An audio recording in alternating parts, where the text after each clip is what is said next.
ആരാ പരദൂഷണം പറയുന്നതെന്ന് എനിക്ക് വ്യക്തമായിട്ട് അറിയാം. നാട് മുഴുവൻ അഴിഞ്ഞാടി നടക്കാൻ നിന്റെ പതിവ്രതയായ ഭാര്യ. ഗംഗേച്ചി, പുകഞ്ഞ കുള്ളി പുറത്ത്, അത്രേ ഉള്ളൂ. അങ്ങനെ അങ്ങ് വിചാരിക്കുക. നിനക്കെന്താ നാവില്ലേ? ഞാൻ നിന്നോടാ ചോദിച്ചത്.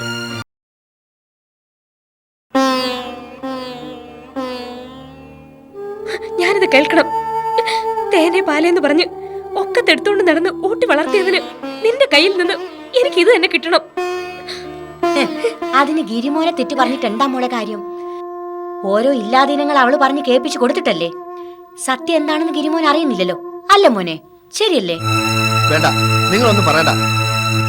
കണ്ട, ഇപ്പോഴും ദേഷ്യം എന്നോടാ. ഞാൻ ഏതാണ്ട് ചെയ്ത പോലെയാ. എന്റെ ഭഗവതി, പരദൂഷണത്തിന്റെ ഒരു ശക്തിയെ.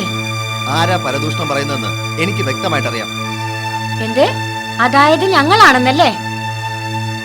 ചങ്കെടുത്ത് കാണിച്ചാലും ചെമ്പരത്തി പോവാന്ന് പറയുന്നവരടുത്ത് ഇനി എന്തു പറഞ്ഞിട്ടെന്താ കാര്യം? ഒന്നും പറയണ്ട, എനിക്കൊന്നും കേൾക്കാൻ വേണ്ട.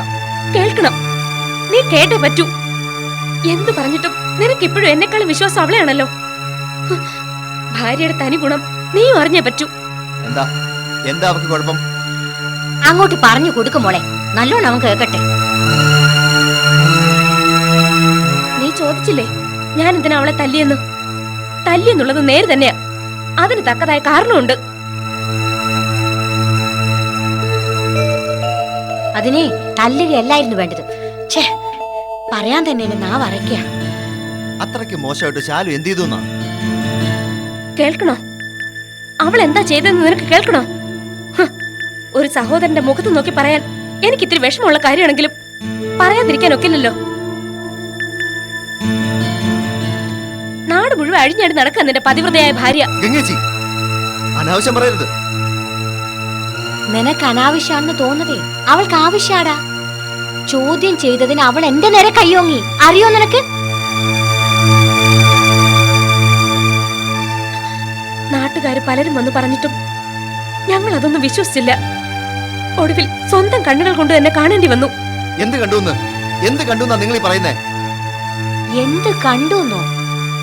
അവള് കണ്ട ആണുങ്ങളെ പിടിച്ച് വീട്ടിൽ കയറ്റി, അത്ര തന്നെ.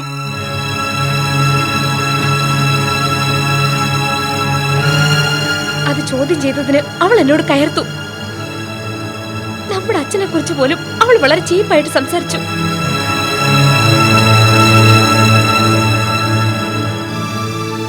അവളെ അവളുടെ ഇഷ്ടം പോലെ ജീവിക്കുന്നു. അവളുടെ കാര്യത്തിൽ ആരും ഇടപെടണ്ടാന്ന്. അങ്ങനെയാണെങ്കിൽ ഈ വീട്ടിൽ താമസിക്കാൻ പറ്റൂല എന്ന് പറഞ്ഞപ്പോ അവള് പറഞ്ഞ എന്താണെന്നറിയോ? അവൾക്ക് അവളുടെ സ്വന്തം വീടുണ്ടെന്ന്, അവിടെ അവൾ തോന്നിയ പോലെ ജീവിക്കുന്നു. ഉള്ളതെല്ലാം വാരിപ്പെറുക്കി ഒരു തന്നിഷ്ടക്കാരിയെ പോലെ അവൾ അവിടെ നിന്ന് ഇറങ്ങിപ്പോയത്. പോവരുതെന്ന് ഞാൻ പറഞ്ഞതാ, കേട്ടില്ല. അതെങ്ങനെയാ? രോഗി ഇച്ഛിച്ചതും വൈദ്യം കൽപ്പിച്ചതും പാല് തന്നെയാണല്ലോ. സ്വന്തം വീടാവുമ്പോ അവൾക്ക് ആരെയും പേടിക്കൊന്നും വേണ്ടല്ലോ. ആങ്ങളയുടെ ഭാര്യയല്ലേ, ഭർത്താവിന്റെ സഹോദരിയല്ലേ? പേരുദോഷം കേൾപ്പിക്കരുതെന്ന് ഞാൻ ഓർത്തുള്ളൂ. ആ അധികാരം ഞാൻ കാണിച്ചിട്ടുള്ളൂ. പക്ഷെ അവൾ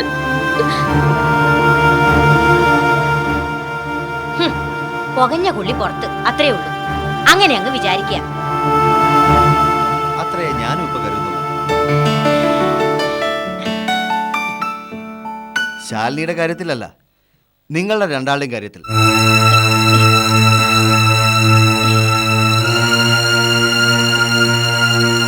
എന്റെ ഭാര്യ എനിക്കറിയാം. അവളെ എനിക്ക് പൂർണ്ണ വിശ്വാസമാണ്. ഞങ്ങൾ കള്ളം പറഞ്ഞെന്നാണോ? ഞങ്ങൾ ഞങ്ങളുടെ കണ്ണിൽ കണ്ടതൊക്കെയോ? എന്ത് കണ്ടുന്ന്? നിങ്ങൾ ജാരനെന്ന് പറഞ്ഞ് ശാലിനിയെ ക്രൂശിച്ച ചെറുപ്പക്കാരനില്ലേ, അയാൾ എന്റെ സുഹൃത്താ. ഞാനാ അയാൾ അവളുടെ അടുത്തേക്ക് അയച്ചത്.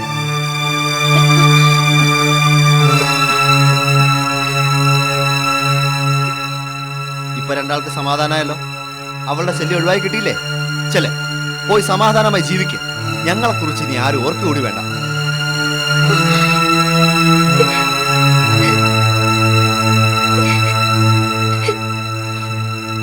ചെയ്തു തന്ന ഉപകാരങ്ങൾക്കെല്ലാം നന്ദിയുണ്ട്. ദയവ് ചെയ്ത് ഇനി രണ്ടാളും എന്നെ കാണാൻ വരരുത്.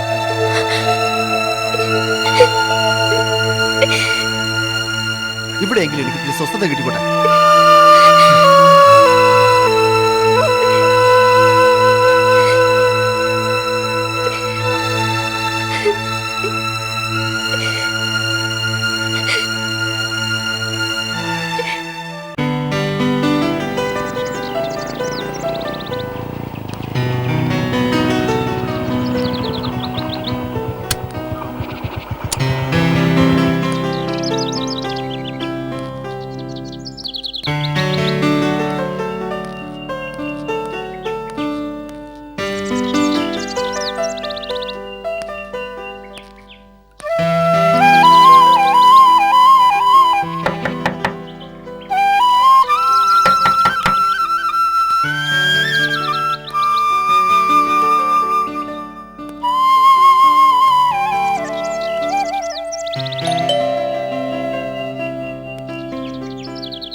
ഇവിടെ ആരും ഇല്ല സാറേ.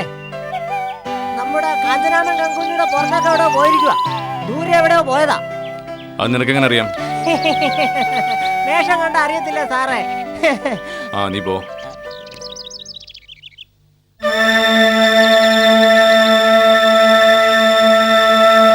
സാറേ, മറ്റേ സാറിനെ തൂക്കിക്കൊല്ലോ സാറേ, നമുക്കത് നേരിട്ട് കാണാൻ പറ്റുമോ? പോടാ അവിടുന്ന്. ഓ, ഇയാളെന്തിനാ ചൂടാവുന്ന സംശയം ചോദിച്ചേ?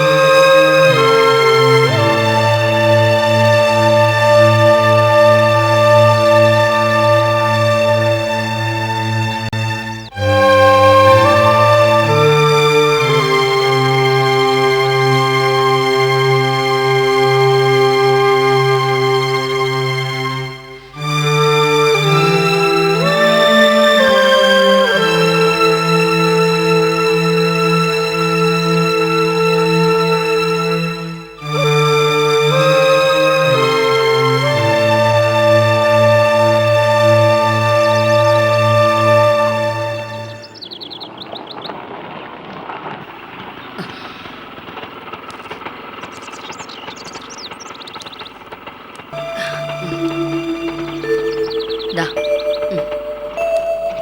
വാ മോളെ.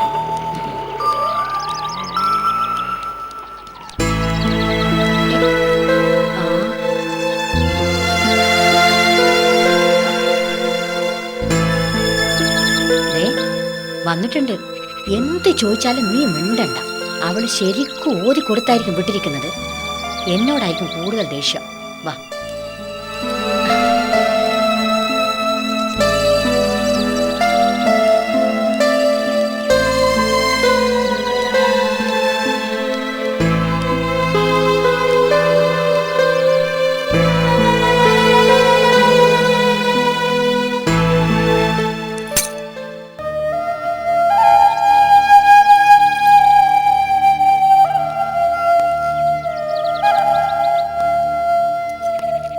നിങ്ങളോട് പോയിരുന്നു ചോദിച്ചേ കേട്ടില്ലേ? എത്ര നേരമായിട്ട് ഞാൻ ഇവിടെ ഇരിക്കുന്നറിയോ? വാതിലും പൂട്ടി എവിടെയാ പോയെന്ന് ചോദിച്ചത്. എങ്ങേ നിനക്കെന്താ നാവില്ലേ? ഞാൻ നിന്നോടാ ചോദിച്ചത്. ഇതേ ചോദ്യം തന്നെ എനിക്ക് തിരിച്ചും ചോദിക്കാനുള്ളത്. ശ്യാമേട്ടൻ എവിടെയായിരുന്നു? കുറച്ചു നേരം ഇവിടെ കാത്തിരുന്നപ്പോ ശ്യാമേട്ടന് വിഷമം ഉണ്ടായില്ലേ? അപ്പോ രാത്രി മുഴുവൻ കാത്തിരുന്നു ഞാനോ? ആഹാരത്തിന് മുമ്പിൽ നിന്ന് എഴുന്നേറ്റ് പോയ ആളല്ലേ? എവിടെ പോകുന്നെന്ന് പോലും ഒന്നും പറഞ്ഞില്ലല്ലോ. അറ്റ്ലീസ്റ്റ് ഒരു ഫോണെങ്കിലും ചെയ്തോ? ഭാര്യയോടുള്ള ഈ അധികാരം ഉത്തരവാദിത്വം ഒന്നും അപ്പൊ തോന്നിയില്ലല്ലോ. ഞാൻ ഒറ്റയ്ക്കാണെന്ന ചിന്ത പോലും ഉണ്ടായിരുന്നില്ലല്ലോ. കൂട്ടിന് നിനക്ക് ഏറ്റവും പ്രിയപ്പെട്ട ആള് തന്നെ ഉണ്ടായിരുന്നല്ലോ. ഉണ്ടായിരുന്നു. എന്നും അവരെ ഉണ്ടാവുകയുള്ളൂ എന്ന് എനിക്കിപ്പോ തോന്നുന്നു.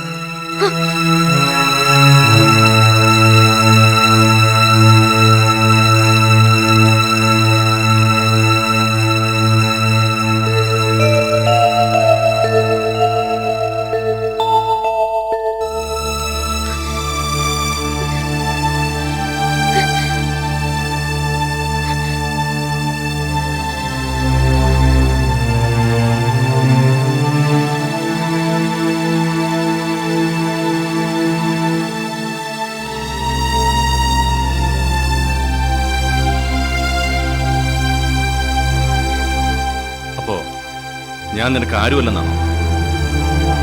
ആ ചിന്താഗതി ശ്യാമേട്ടനല്ലേ? ഞാൻ ശ്യാമേട്ടന്റെ ആരാ? പുന്നാര പെങ്ങൾക്ക് വേണ്ടി സഹിക്കല്ലേ എന്നെ? ഈ ചോദ്യം പല ആവർത്തിയായിട്ട് നീ എന്നോട് ചോദിക്കുക. അപ്പോഴൊന്നും ശ്യാമേട്ടൻ എനിക്ക് വ്യക്തമായ ഉത്തരം തന്നിട്ടില്ലല്ലോ. ഉണ്ടോ? നിന്നോട് എന്ത് പറഞ്ഞിട്ടും കാര്യമുണ്ടെന്ന് എനിക്ക് തോന്നുന്നില്ല. പെങ്ങള് പറയുന്നില്ലേ ശ്യാമേട്ടൻ എന്നും വേദവാക്യം? അപ്പൊ നീ ചെയ്യുന്നതോ? നീയും ആ സ്ത്രീയും ചേർന്ന് അവളോട് കാണിച്ചു നോക്കിയോ? എന്ത് കാണിച്ചെന്നാ? ഒന്ന് ശാസിച്ചതോ? തെറ്റ് കണ്ടപ്പോൾ ശിക്ഷിച്ചതോ? എനിക്ക് അതിനുള്ള അധികാരമില്ലേ? എന്റെ അനിയന്റെ ഭാര്യയല്ലേ അവള്? അവളുടെ ഏട്ടത്തിയമ്മയല്ലേ ഞാൻ? ഓക്കെയാണ്, സമ്മതിച്ചു. പക്ഷെ ആ കാഴ്ചപ്പാടിലല്ല നീ ശാലിനിയോട് പെരുമാറിയത്.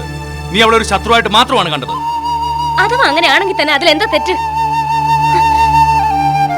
എന്റെ ഗിരിയുടെ എല്ലാ നാശത്തിന്റെയും കാരണക്കാരി അവളല്ലേ? ഇനി ഞാൻ അവളെ എടുത്ത് തോളത്ത് വെച്ചുകൊണ്ട് നടക്കണോ? ഗംഗേ, നിന്റെ ഈ പോക്ക് ആപത്തിലേക്കാണ്. ഇതിൽ കൂടുതലൊക്കെ ഗംഗയ്ക്ക് ഇനി എന്താ ആപത്ത് വരാനാ? അമ്മ പോയി, അച്ഛൻ പോയി, എന്റെ കുഞ്ഞു പോയി. ആകെ ഉണ്ടായിരുന്ന ഒരു കൂടിപ്പിറപ്പ് ഇപ്പൊ എനിക്ക് ആരും ഇല്ലാതായില്ലേ? എന്ന് ഒറ്റപ്പെട്ടു പോയില്ലേ? നിന്റെ ഈ തോന്നലുകളാണ് തെറ്റ്. ഇതൊന്നും തോന്നലുകളല്ലല്ലോ, യാഥാർത്ഥ്യങ്ങളല്ലേ? പക്ഷെ അതിന് മറ്റുള്ളവരെ പഴിചാരുന്നതാണ് കഷ്ടം. ഇല്ല, ഞാൻ ആരും പഴിചാരുന്നില്ല. പക്ഷെ എനിക്കൊന്നറിയണം, ശ്യാമേട്ടന് ഞാനാണോ അവളാണോ വലുത്? മറുപടി പറയാൻ വിഷമമുണ്ടാവുമെന്ന് അറിയാഞ്ഞിട്ടല്ല, അവള് തന്നെയാണ് ശ്യാമേട്ടന് വലുതെന്നും അറിയാം. അത് ഇന്നലെ രാത്രി തന്നെ എനിക്ക് ബോധ്യപ്പെട്ടതാണല്ലോ. പക്ഷെ എനിക്കറിയേണ്ടത് അതല്ല, ശ്യാമേട്ടന് എന്നെ വേണോ അതോ അവളെ വേണോന്നാണ്. അവളെ മതിയെന്നാണ് മറുപടിയെങ്കിൽ ശ്യാമേട്ടന് ഒരുപക്ഷെ എന്നെ ഉപേക്ഷിക്കേണ്ടി വരും.